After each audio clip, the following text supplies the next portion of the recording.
I'm divorcing my husband after he invited his ex for dinner and humiliated me. Now, everyone's saying I'm wrong for wanting out. We have a 4-year-old boy together, and Tom and I have been married for 5 years. He was an undergraduate and I was completing my master's degree when we first met in graduate school.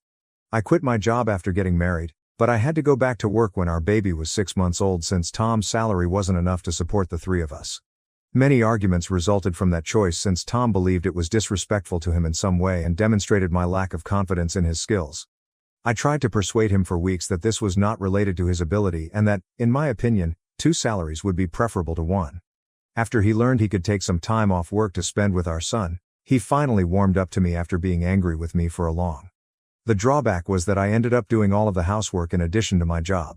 Tom says his job is more physically demanding than mine because he works as a personal trainer at a nearby gym. He believes that since I work from a desk, I should take care of the majority of the housework.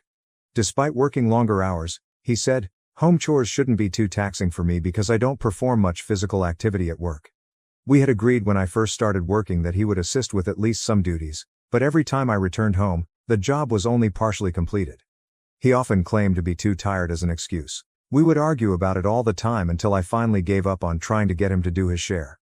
To prevent the frequent conflicts, I started taking care of everything myself. I started smoking because I was so stressed out. Tom also made fun of me for this, claiming that I was merely attempting to flaunt my level of stress.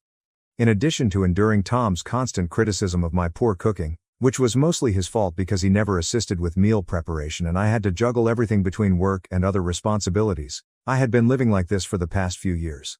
Knowing that leaving would have an effect on our son's life, I stayed solely for his sake. I finally gave up and hired a maid last year, covering her money out of pocket. Tom continued to make fun of me because he believed it was a reflection of my poor housekeeping abilities. He was often contrasting me with his mother, his aunts, and other women he knew who had no trouble juggling work and home. He would simply laugh it off and tell me to calm down because it was only a joke, even though I would counter that these women most likely had supporting husbands. I would be much more enraged by that. We would occasionally have fun together, but the times he would irritate me were what I remembered, and I had been thinking about getting a divorce for a while. When Tom brought his ex-girlfriend Lucy, 28F, home for supper last week, I finally lost it. His high school girlfriend Lucy and he dated for nearly 6 years before splitting up because they were attending different universities. The first time he saw her was at the grocery store. She had just moved into our area and had asked her over for supper without even asking me. Even after our marriage, Tom's friends would frequently bring her up and make fun of him for it, so I knew these two were quite the item in high school. However, that didn't prepare me for his overly pleasant and flirtatious behavior during dinner. He was clearly attempting to irritate me, and it was succeeding. That was the second strike. Then the third strike. He began making jokes about what a messy housewife I would be and how fortunate I was to have my career as a justification. Otherwise, he wouldn't be able to explain to any of my guests why I'm such a bad cook. Because Lucy is a stay-at-home mother of 2 girls, he continued making jokes about how much better she was at everything than I was. He joked that I would never be caught doing anything like that after telling me that Lucy was actually at the grocery store purchasing ingredients for a French dish she intended to prepare for her husband. It made them both laugh a lot. He also mentioned my smoking, claiming that I was only trying to flaunt my stress levels, much like Lucy, who was flawless at everything. I was fighting back tears by that point, but I chose to smile through it all because I didn't want Lucy to get the pleasure of seeing me cry. I decided to leave after serving them ice cream for dessert because it was an embarrassing experience. I waited until Tom went to bed that evening. This wasn't odd because I typically clean the dishes at night and don't go to bed until he's sleeping. I packed some clothes and other essentials for our son and myself, booked a cab, and went to my parents' place as soon as he started snoring. By the time I arrived, it was almost midnight. I started crying as soon as my mother opened the door and I attempted to explain. My youngster, who was irritable and perplexed, started crying as a result. Since I wasn't sure whether Tom could take good care of him while I was away and I didn't want to leave him to find out, I had to bring him along. Without asking, my parents took us in, and when they put my son to bed, I was at last able to collect myself and tell them everything.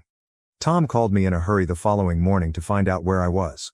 The worry in his voice vanished and he burst out laughing when I told him the truth and announced that I was going to file for divorce. He advised me to just come home and stop the turmoil. I became so enraged by that I began ranting at him, accusing him of being a misogynistic, lazy, selfish, and inept man. He finally appeared to get that I was serious when I told him that I would rather be single for the rest of my life than return to him. He began arguing with me on the phone, accusing me of exaggerating and making a huge fuss out of nothing, rather than offering an apology. He asserted that there was no need to take things personally and that his jokes were merely an attempt to lighten the atmosphere around Lucy. The problem is that his jokes weren't hilarious. They were nasty and cruel, especially considering that I was already making every effort. Every day he simply continued to test my limits. He began acting like the victim when he realized that this was more than just a joke, saying that I had been plotting my departure for some time and that this was the final straw. Currently, all of our friends are texting me to tell me that I should prioritize our family over myself and not allow a few dumb jokes to ruin our marriage. Everyone keeps saying that I shouldn't ruin a home over some jokes, even though I've attempted to explain that there are a lot of things they don't know. Some people seem to feel more at ease when I posted an explanation of all I had previously discussed. Tom also noticed it and remarked that I should have notified him if these were my issues, and he would have taken care of it. I've been telling him these things for years, but it hasn't changed, so it's absurd. I just finished, and it felt like I was speaking to a wall. But following that post, he began to insist that he only needed one final shot to make it work and that he would change and get better. He convinced some of our acquaintances to try to convince me to stay by telling me that he would undoubtedly improve and make a fantastic spouse. However, it irritates me that he continually bringing up our pals. He seems to be using a deceptive and immature strategy, peer pressure, to try to talk me out of pursuing a divorce.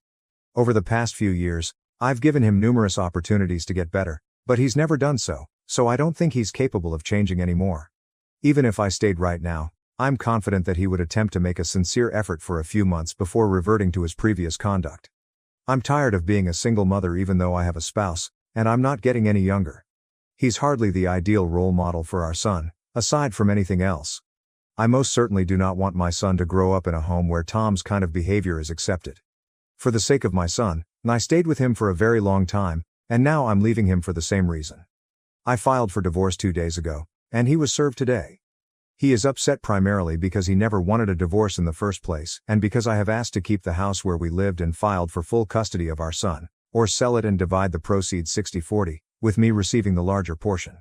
Since both of our parents gave us the house as a wedding present, I believe it is only just that I keep it or that we divide the proceeds from its sale.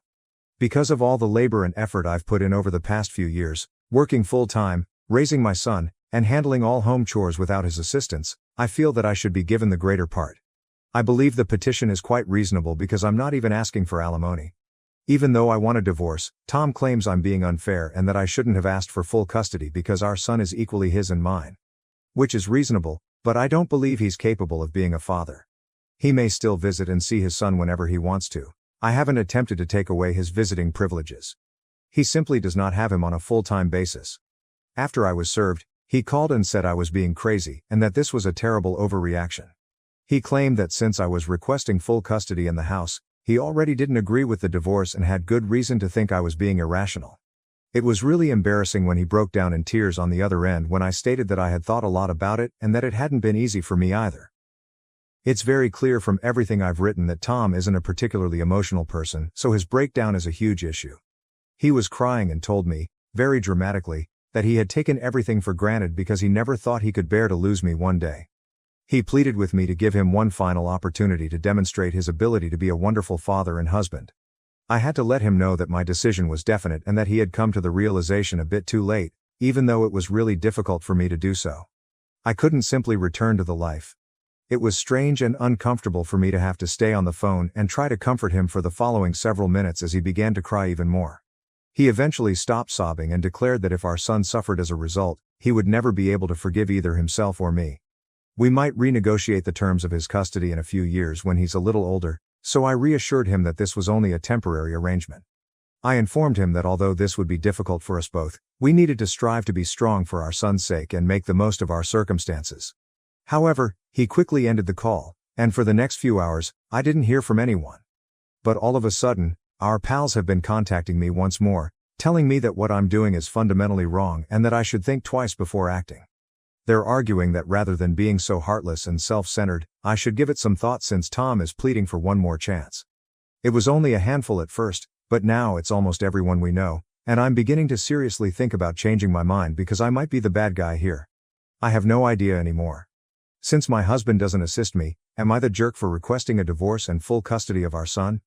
Hello, following a very hectic week, I'm back with an update. My lawyer and I have been getting ready for the talks. For the divorce settlement and custody dispute, Tom and I will first meet with the mediator appointed by the court. The actual divorce process doesn't worry me too much, but I'm quite anxious about the custody dispute. Everyone keeps saying that my desire for full custody is absurd, but they don't see the big picture. Our son spends more time with me and always has, so I know he favors me. We all know that's not how kids operate, but Tom has always attempted to build a relationship with our son just on his terms. Observing Tom's abrupt change into a worried father has been one of the most annoying aspects of the previous week. He has been making false claims on social media about how much he misses his son and how unfair it is that he is unable to see him. He hasn't attempted, but he is welcome to come at any time. These posts have been reposted by a number of mutual acquaintances, who have added their own remarks about what a loving parent he is. The truth is very different. Even our son's daily schedule, preferred meals, and allergies are unknown to Tom. He called us only recently to inquire if our youngster still enjoys dinosaur-shaped nuggets. Due to his current space-themed food obsession, our son hasn't had those in more than a year. These minor details cast doubt on his capacity to serve as a main caregiver. Given that I have been actively involved in our son's life while Tom has only occasionally done so, my lawyer believes we have a solid case.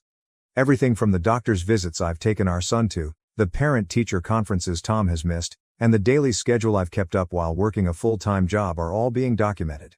The financial side of things is a complete disaster. Some preliminary documents were sent over by Tom's lawyer, who is disputing my request for the house. They contend that it ought to be divided equally because it was a wedding present from both families. Conveniently, they fail to mention that I have been responsible for all of the upkeep, fixes, and upgrades throughout the years. The incessant barrage of messages from people who hardly understand our predicament is what's truly getting to me. Even some of Tom's gym patrons have contacted me to express their sadness and to tell me what a wonderful man he has always been. They seem to be living in a different universe where having a charming personality at work inevitably translates into being a good spouse and father. My mother-in-law's response has been the most unexpected development. She genuinely phoned me to let me know that she understood my decision, in contrast to the majority of our friends who have sided with Tom. She disclosed that during the early years of their marriage, she and Tom's father experienced similar problems, but she decided to stay and try to resolve them. I could tell how that worked out for her just by the resignation in her voice as she stated those words. All of this has been made possible by the tremendous support of my own parents. When I need to meet with lawyers or take care of paperwork, my mom has been watching our son while my dad helps me manage my financial documents. I've come to appreciate how alone and unsupported I felt in my marriage thanks to their assistance. To be honest, there have been occasions when the tension has been too much to handle. For the first time since I moved out, I found myself reaching for a cigarette last night, but I restrained myself.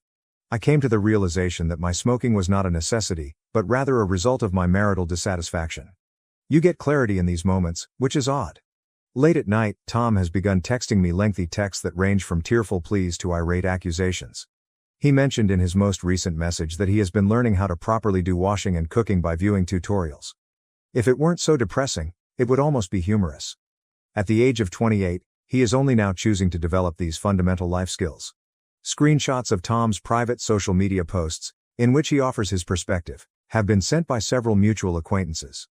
He presents himself as a loving spouse who was taken by surprise by a wife who had never expressed her displeasure. People are accusing me of being cold-hearted and speculating that I may be experiencing a midlife crisis in the comments section. That one made me laugh. It seems like I'm already experiencing a midlife crisis at the age of 35. My lawyer told me not to react to any of these provocations, but to record everything. She claims that when he engages in this type of deceptive behavior in public, it actually helps our cause. It's difficult to avoid feeling under attack from all sides, though. Observing how much more at ease our son has been since we relocated to my parents' place is the one thing that keeps me grounded. He appears to be happier overall and is eating and sleeping better. Naturally, he still inquires about his father, but he isn't as worried about it as he was when we all shared a home and things were tense. Next week is the date of my first mediation session. Even though my lawyer has prepared me for this, I'm still anxious. I'm aware that it will be a challenging process because Tom's attorney has already stated that they intend to vigorously oppose the full custody request. Every day that goes by makes me feel more certain about my choice, even with all the pressure and second guessing from others. I've been reminded of what a supportive home is like by living with my parents. For the first time in years, I'm getting enough sleep, and I'm beginning to recall my former self before I got so caught up in trying to make an impossible scenario work. As we begin the legal proceedings, the upcoming weeks will be critical. After the mediation session, I'll provide another update, but for now, I just wanted to express my gratitude to everyone who helped me with my first post. When I was most doubting myself, your remarks kept me going. Update 2. Tom paid us a visit at my parents' house today. Since my last update, which was a week and a half ago, I must admit that I was terrified of this encounter. This was most likely our final informal meeting before the actual legal process starts, as we have our mediation session in a few days. Given all of his recent passionate text messages, I anticipated this visit to be contentious. But today's events fundamentally altered my viewpoint on a number of issues. Tom was standing there when I answered the door, looking more put together than I had seen him in a long time. In addition to bringing a small gift bag for our son, he was dressed appropriately in a button-down shirt rather than his typical gym clothing. His manner truly caught my attention. None of the defensiveness or animosity I had been bracing myself for was present. Even when we were married, he seldom ever engaged in small chat with my parents. He talked to my dad about some local sports and inquired about my mom's garden. Yes, it was embarrassing, yet oddly polite. This unexpectedly normal conversation lasted for approximately 15 minutes before he asked to see our son. It took me a bit to answer because the way he asked, not demanded, but asked, was already so different from how he usually behaves. When we entered the living room, our son was playing. His whole face brightened when he spotted Tom. "Daddy!" he yelled, dropping his toys and sprinting directly into Tom's embrace. I saw their contact from the doorway. When I brought up our son's new space passion in the custody documents, Tom brought a new puzzle, one with spaceships, demonstrating that he had genuinely listened. Tom led our kid to take the lead in assembling it, something he had never done before, and they sat on the floor together. Typically, he attempted to regulate the activities and became irate when our son did not precisely follow his directions. Hearing Tom inquire about our son's day, his daycare pals, and his favorite aspects of living at Grandma and Grandpa's place truly got to me. He truly listened to our son's meandering responses about the treehouse in the backyard and the neighbor's cat. I had never witnessed him interact with our son in this way in all the years we had been married. At one occasion, our son began to tell Tom about how I prepare rocket-shaped sandwiches for him. Previously, Tom would have made a snarky remark about my culinary abilities, but now he wanted our kid to show him how. Our son took his father's instruction on how to properly assemble a rocket sandwich extremely seriously, and they spent the next 20 minutes in the kitchen. Our son's question about when he may see his father again was the true turning point. I was struck by the hopeful expression on both of their cheeks. Tom didn't try to control the situation or make demands right away.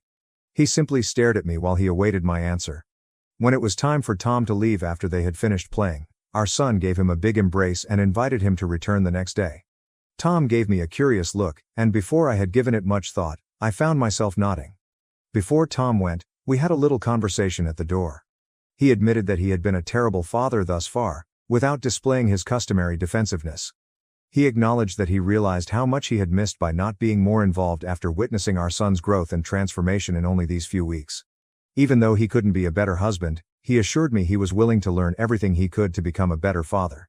He said he had been attending parenting classes 3 times a week and had hired a nanny to teach him how to properly care for children. Not to gloat, but to show me that he was serious about this, he displayed the diplomas on his phone. He didn't make any lofty claims about changing or try to get me to return.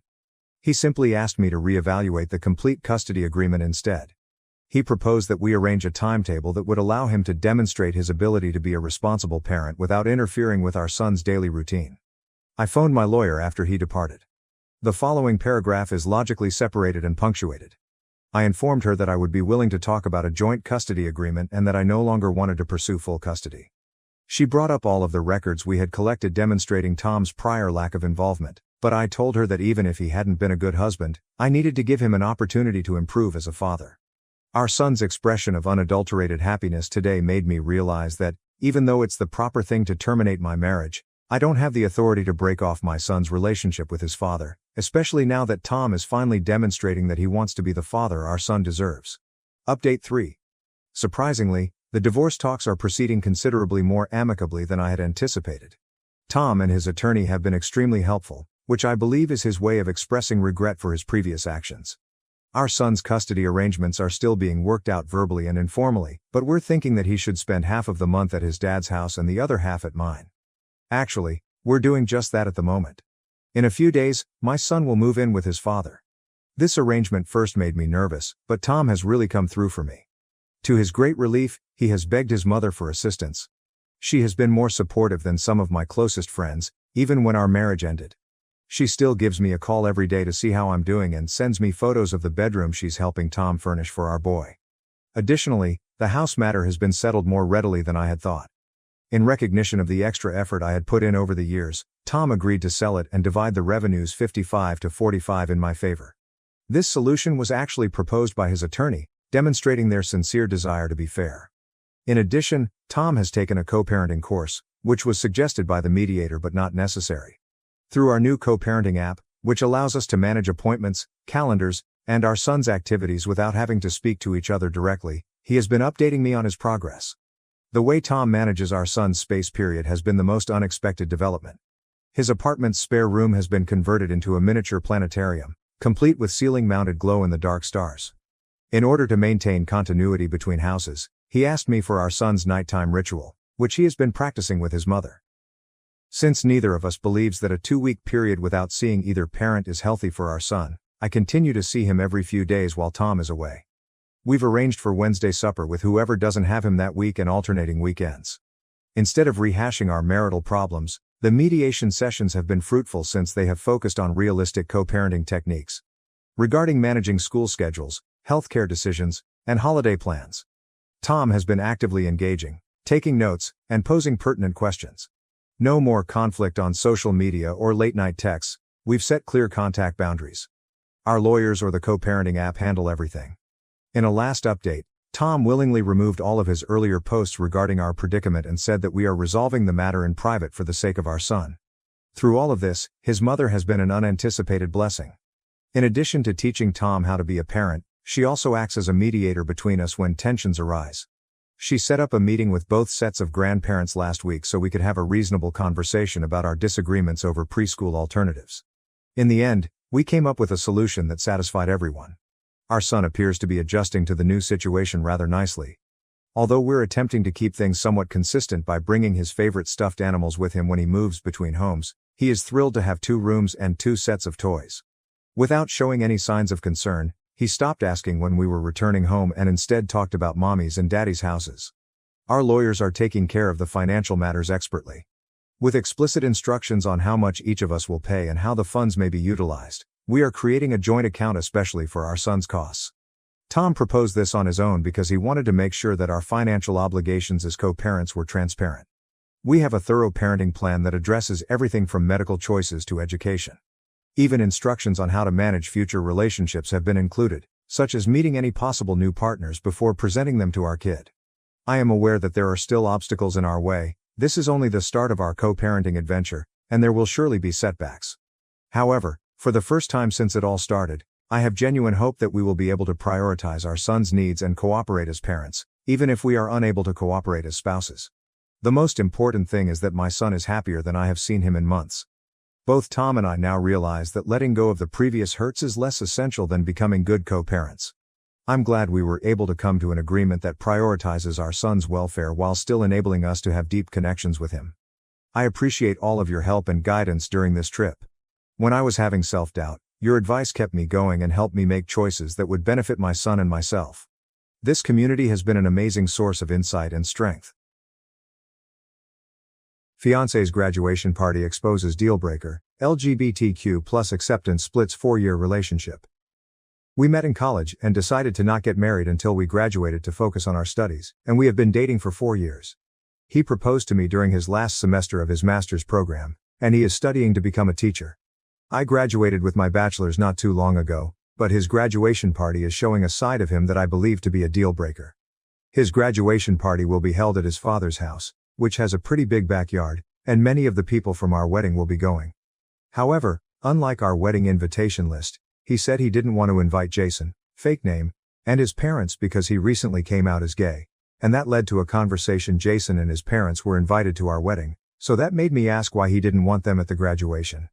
He said that the wedding was an us thing, and that he was willing to compromise because it was our wedding.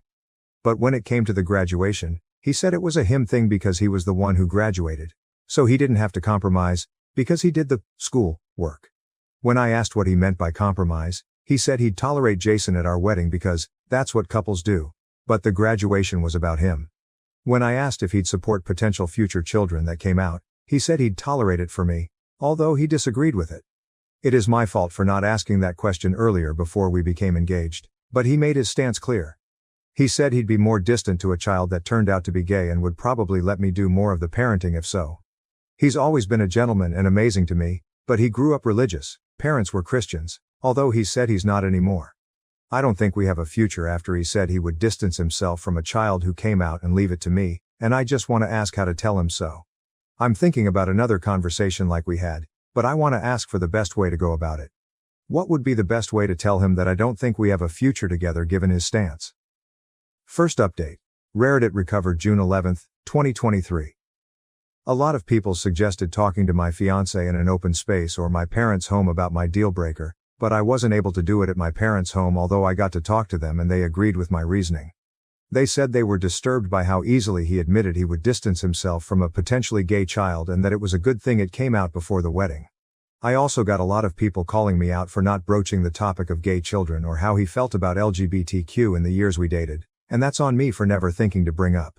Going forward, it will be something I ask early on before getting emotionally invested in a relationship. Because I couldn't speak to him at my parents' place, we ended up talking at a place we went for lunch, and I told him that I couldn't go forward in the relationship because he repeatedly said he wouldn't accept any children who came out. But when I said that, he didn't try to take it back and said that he was willing to compromise for me. He said it was better than pretending, to agree with coming out and that he was being honest, but I told him I was done because of his beliefs, and he didn't take it well. He took it fine at the restaurant and finished lunch without saying much else, and he kept saying I was overreacting and that he couldn't believe I wanted to end the relationship over him wanting to compromise. My parents have been helping me with canceling the wedding, but he took his spite online. He made a Facebook rant a few days after that, doubled down on a lot of the things he said, and he said he made it to explain his side of things. He said that I was breaking up with him despite him being honest about his willingness to compromise and not hiding it like many couples internalize things. He also said our country was changing things that were always wrong, such as gay rights, and he said that people were trying to shove gay rights down everyone's throats. He also said that you can't say anything these days because of canceled culture and Me Too catering to sensitive people. And he said that the value of education was dropping because people were becoming more stupid. He also said that that was why he wanted to become a teacher because there weren't enough good ones, and those were just a few of the things in his rant. He also said that Me Too enabled people from the consequences of their behavior, when they should instead look at themselves in the mirror and how they dress too. He never said anything about Me Too during the duration of our relationship or anything that was outspoken about gay rights until his graduation planning, and it was honestly surprising to read what he wrote. As I said above, I will be asking these questions at the start of dating going forward. Lastly, some people suggested reporting my ex-fiancé to the school in my previous post because they said he could be harmful to gay students, and I especially agree after the post he made. I did receive a lot of hateful DMs from people who agreed with my ex and said that I'd be wrong to contact the school. Some even accused me of considering canceling him in DMs and a few comments on my last post, but I don't see it as that.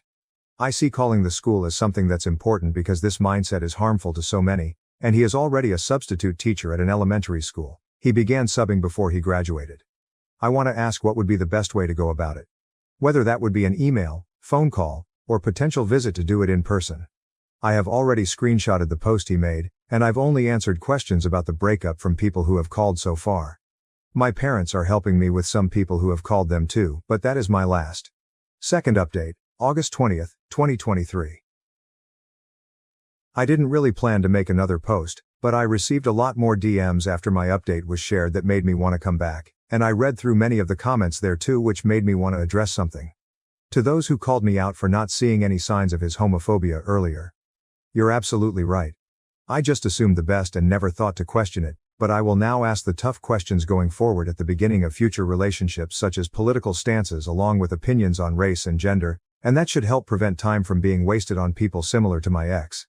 I just assumed the best because we have another friend who is trans and was always cool with him, and my ex used to like the post that he made when he came out some years back. He also liked a post that he shared at a Pride walk, so there was that too. Going forward, I won't assume anymore because at the end of the day, a like really doesn't mean anything. I sent an email with an attachment of his now deleted Facebook rant to a few places. The school he subs at was subbing at before he graduated, and the school district along with the county office of education where we live thanks to advice provided by a commenter who I DM'd for more advice. I also told people I knew about why we were breaking up and showed them the post, and that did most of the talking for me. I broke up with my ex before contacting the school, and I decided on a text because we didn't live together and also had my dad return the ring to his parents' home where he gave it to his mom and had minimal interaction. I was too scared/cowardly to do it myself, so I took them on their offer to drop it off for me. In the text, I told him that I couldn't marry him due to his homophobic comments and opinion along with telling him that my parents would drop off the ring so that it was in writing, and I blocked him after sending. He didn't have any belongings at my place, but he's been livid about the way I handled it, and I'll admit that I was afraid to do it face to face because I was a coward, but he took to Facebook again. He made another post talking about how dad returned the ring instead of me and that I didn't give him credit for being honest about his willingness to compromise and proceeded to ghost him, pretty much erasing the purpose of his deleted post by referring to the same points. I'll admit that I was cowardly about how I handled it, but what really surprised me was when his dad took to Facebook about it too, and he accused me of canceling him for an opinion he shared along with saying that communication in marriage is dead. He called me reader_ed in his post and that people like me were the reason Trump lost, because no one had morals. He also said that Trump needed to win again to stop canceling culture, because his son was punished for his opinion. I want to remind you that my ex was not religious despite his parents being big Christians, but I'm guessing he vented to them about it and is back involved in some way given the post. The last thing I'll say is this, and I kept it to the end because I'm not looking for advice as I'm only taking it from a lawyer on this matter that my parents have helped me contact. My ex called my job and apparently told them that I had CP and that was why he left, and I don't know where he pulled that out of his ass from. I don't know if he talked about the emails I sent to the district involving his post, but my dad seems to think that it might be retaliation, although he's not sure, because it's only been a few weeks. He thinks it could be retaliation for my letter to the district or for ghosting him, but we're looking into a lawyer as I was recently made aware of the accusation at my job when I was talked to, and that is where my focus lies. I'm not going to make any future posts because I've still received a lot of hateful DMs telling me that I was wrong to report him to the school, but I stand with my decision to do so. I really appreciate the advice I received and hope that at the least, telling the school will have done some good. Someone also suggested looking into LGBTQ things to support and give energy to, and I'll look into that once I'm past this job situation. Third update, September 9th, 2023. I said that last time was going to be my last post, but I really mean it with this one. Before I get into why though, I just want to say again that I'm sorry for not seeing his homophobia earlier. Many people have cursed at me in DMs asking how 4 years of dating never showed it, and I thought I apologized in my last post, but I kept getting those messages, so I just want to say again that I'm sorry and that going forward, I'll ask for political gender beliefs on the first date to not waste time with potentially hateful people. I'm just tired of being yelled at about it, and there have been some supportive comments too. But the majority of them are either calling me out for not seeing it or for wrongfully canceling him and agreeing with many of the points his father made in his Facebook rant. If the news was on TV as we were doing something, eating, my ex didn't voice his homophobia then as many asked. And when we talked about kids, it was wrong of me to not ask what he'd think if they came out. Lesson learned for next time. As previously mentioned, we also had a friend who came out, and he's very close to them and accepting. But with that out of the way, I'll get to why this is my last post aside from the majority of hateful DMs. My ex's dad hasn't stopped posting about me on Facebook, and it's all pretty much the same as canceling culture rants from last time and calling me a leftist, among other things. I have also received a number of social media DMs spouting similar hate to the DMs I received on Reddit, and I directly blame him and his dad for this. I mentioned last time that I was looking into a lawyer, and my parents have helped me with the search, which has been helpful because of how his dad continued. His dad posted my socials and home address to one of his Facebook posts, thus why I deleted my Instagram. And he said that he was going to cancel me back too. Another reason I contacted a lawyer was because I received a threatening DM, but that's the most I'm going to go into specifics. I only received one of those, but it was enough to make me and my parents want to be on the safer side. And that's another reason why I'm done making these posts, because I want this whole thing to be over soon. I really appreciate the supportive DMs I received in the midst of the hateful ones. And I also appreciate the majority of supportive comments from Boru that were sent to me by someone in a DM too. I really hope the whole thing is over soon because it's been draining, but hopefully the lawyer can at least provide some peace of mind. Fourth update, January 27, 2024. I'm going to update the bottom of my post, instead of a new one, because of the sensitivity of what's happened the past few months. The past few months have been really tough, and the encouragement I've gotten from reading my story on Baru has helped more than I can express. Everyone there has been really supportive, so much to the point that I reread the comments for reassurance when I feel down sometimes. When I broke up with him and told the school about him, I didn't know the next few months would be so tough, so I need to vent to get it out because things have been stressful. When I mentioned how my ex's father has been posting about me on Facebook in my previous posts, he posted my home address, and a link to my socials, in one of his rants, where he said he'd cancel me back for canceling his son. And that led to me, among other things, looking into a lawyer. However, I also moved back into my parents for a few reasons since my last post. Someone slashed my tires in front of my home at night, and to this day I don't know who. I have no proof that it's connected to him putting my address on Facebook, but I think it could have been. I also made a police report, but they didn't find who did it. I also mentioned in my last post that I was getting threats without going into specifics. But to be honest, some of them were DEA_H threats that gave me lots of anxiety. I'm guessing they could be from some of my ex's friends or his father's, but I also received a lot of messages on my socials, since his Facebook post where he linked my socials, that led to me deleting my socials, many cursing me out and calling me woke among other things. My Reddit posts were also picked up by numerous TikTok accounts that share Reddit stories with a video game playing in the background, and I was recently made aware of 3 of them that seemed to garner some attention, one with 80k views and a couple hundred comments. Another with 20k, and a fair bit of the comments were supportive of my ex. That also directed traffic back to my Reddit post that led to a few more hateful DMs since my last update, along with a fair bit of supportive ones too, so that was another wave of messages to go through. I have no quarrel with the videos themselves because many comments were supportive too, and the channels share other Reddit stories too. The fact that some commented in agreement with my ex doesn't make the video bad either, but was just a realization of homophobia. Some comments made fun of Jason for coming out while others said my ex was right to uninvited him.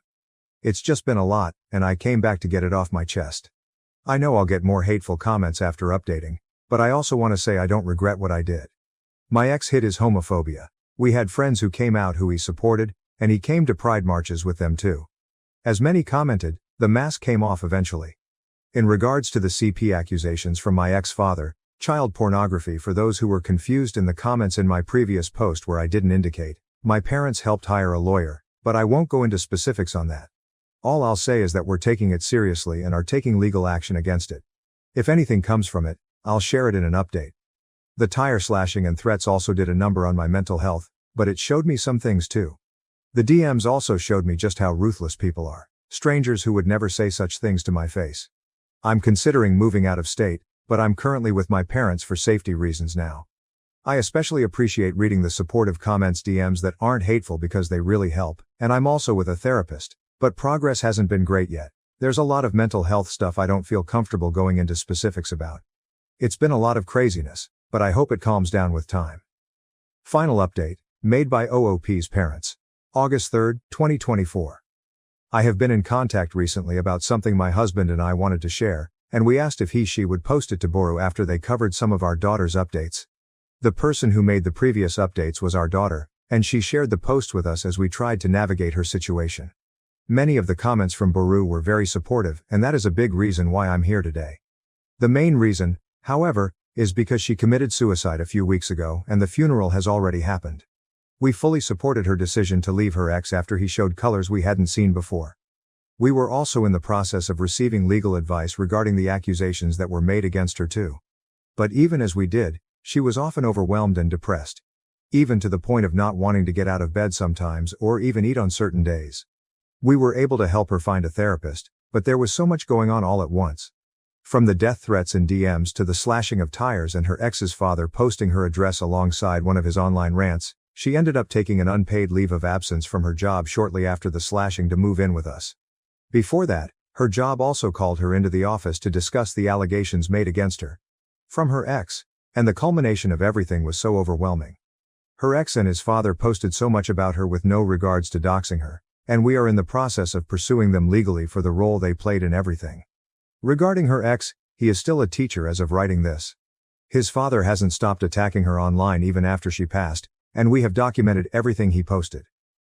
We also told everyone who knew her how proud we were not only of her decision to break up, but also to ensure that his hatred wasn't spread to others by reporting his post to the district, and we owe thanks to the many Redditors who told her how to report it to the district.